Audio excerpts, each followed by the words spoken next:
Hello बच्चों, let's see this question. This question says a ring of radius r is placed such that it lies in vertical plane. The ring is fixed. A bead of mass m is constrained to move along the ring without any friction.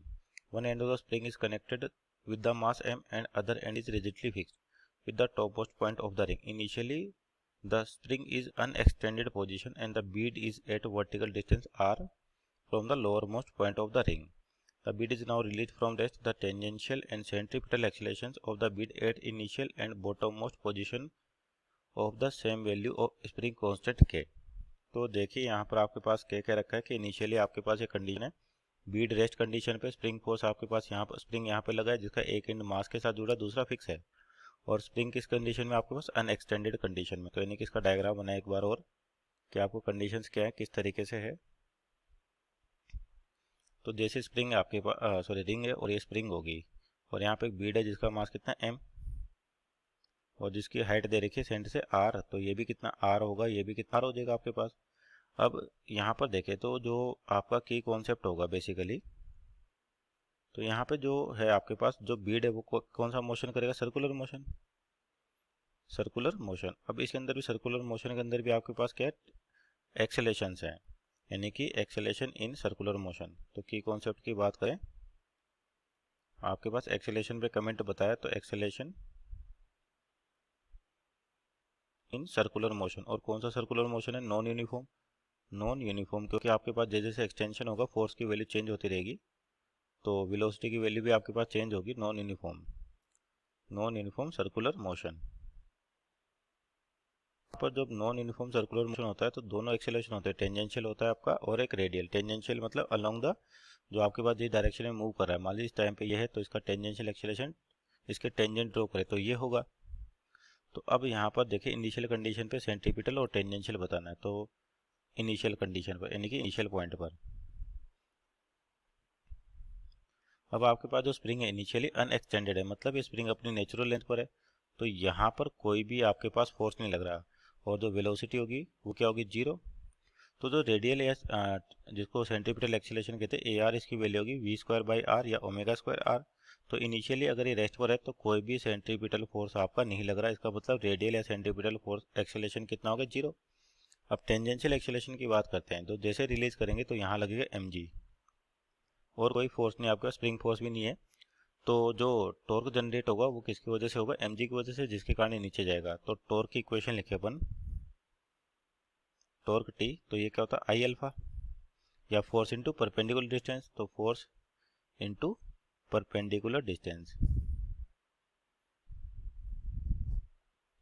ये हो गया आपके पास torque. तो torque की value जी, force कितना लग रहा है, एम जी, और इसके लिए परपेंडिकुलर डिस्टेंस देखे तो किसके बराबर होगा, आर के बराबर, तो इंटू आर, तो ये टॉर्क हो गया। और अपन जानते हैं टॉर्क की वैल्यू किसके बराबर होती है, आई अल्फा के बराबर भी होती है। या चाहे तो अपन यहाँ से टेंजेंशियल एक्सेलरेशन निकालें, तो टेंजेंशियल एक्सेलरेशन होता है A T equal to R alpha. तो अपने को अल्फा निकालना मतलब एंगुलर एक्सेलरेशन निकालना इस इंस्टेंट पे जब इनिशियल कंडीशन है।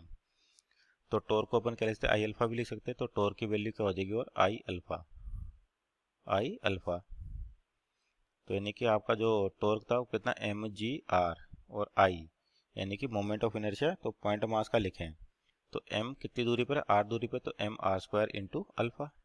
तो यहाँ से अल्फा की वैल्यू क्या हो जाएगी, m से m कैंसिल आउट हो जाएगा, एक r से r गया, तो अल्फा हो जाएगा g बाई आर।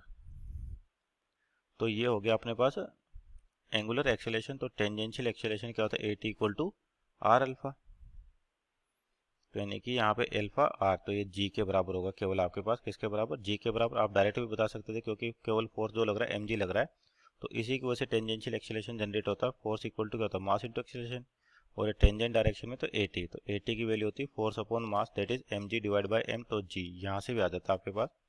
तो इनिशियल कंडीशन पे आपका जो टेंजेंशियल एक्सेलरेशन है वो जी के बराबर है और रेडियल एक्सेलरेशन जीरो। अब मान लो final condition bottom most point की बात करें, तो एट बॉटम। अब बॉटम पे हो क्या रहा है आपके पास, देखे कि बॉटम तक पहुंचाना है उसको, तो यानी कि कह सकते हैं बॉटम पर जो आपकी मिनिमम वेलोसिटी या वेलोसिटी की वैल्यू बोल दे जीरो होगी जब यहाँ पहुंचेगा, कि अपने को बॉटम मोस्ट पॉइंट पे पहुंचाना है। तो ये मिनिमम यहाँ पहुंच गया और यहाँ जाके इसकी वेलोसिटी लगभग जीरो हो जाती है, तो भी अपने पास क्या होगा, ये बॉटम तक पहुंच गया।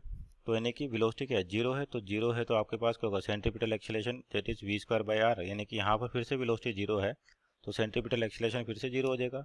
और टेंजेंशियल एक्सीलरेशन की बात करें तो यहाँ पर जो फोर्सेस लगेंगी बॉटम मोस्ट पॉइंट पर, देखें क्या होगा आपके पास बॉटम मोस्ट पॉइंट पे। एक तो mg लगेगा इधर, और स्प्रिंग फोर्स जो लगेगी एक्सटेंशन के कारण kx। तो हॉरिजॉन्टल डायरेक्शन में आपके पास कोई भी फोर्स नहीं है, यानी कि f की वैल्यू क्या है 0। तो अगर फोर्स टेंजेंशियल डायरेक्शन में नहीं है या हॉरिजॉन्टल डायरेक्शन में नहीं है तो टेंजेंशियल एक्सीलरेशन कितना हो जाएगा, 0 हो जाएगा। तो देखिए बॉटम मोस्ट पॉइंट पे टेंजेंशियल एक्सीलरेशन 0 और कोई वेलोसिटी भी नहीं है तो रेडियल एक्सीलरेशन भी क्या हो जाएगा, 0। So at bottom tangential acceleration and radial acceleration are 0 and at point A means initial condition tangential acceleration equal to g and radial acceleration that is v की 0। तो आपके पास रेडियल भी क्या हो जाएगा, 0। Hope you understood well, best of luck.